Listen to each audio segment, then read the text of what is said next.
మద్యం కుంభకోణం కేసులో సిట్ మరోసారి విచారణకు పిలిస్తే వెళ్తానని మాజీ అబ్కారీ శాఖ మంత్రి నారాయణస్వామి చెప్పారు. వైసీపీ హయాంలో నూతన మద్యం విధానం అమలు కోసం చేపట్టిన అధికారుల నియామకాలు అనుమానాస్పదంగా మారిన వేళ ఉన్నతాధికారుల నియామకాలన్నీ సాధారణ పరిపాలనా శాఖే చూసుకుంటుందని నారాయణస్వామి స్పష్టం చేశారు.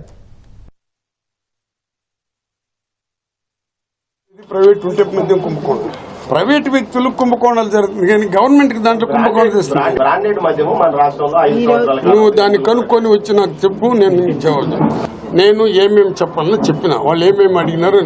ఇప్పుడు దీంట్లో ఎంక్వైరీ జరుగుతున్నది. నాకు ముగ్గురు బిడ్డల సాక్షిగా కసిరెడ్డి అనేవాడే తెలియదు. నాకు అధికారులు ఎవరు నిర్మిస్తారు.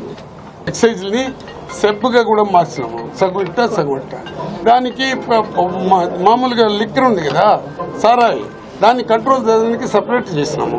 మేము ప్రమోషన్ ఇచ్చేస్తాము, అది జిఐడి వాళ్ళు ఎవరికి అపాయింట్మెంట్ ఇస్తారో వాళ్ళు ఇస్తారు. పెద్ద వ్యక్తిని కోట్లు చంపాల్సిన వాళ్ళు ఇంట్లోకి పోయి మీరు క్వశ్చన్లు ఏంటి చూద్దామా.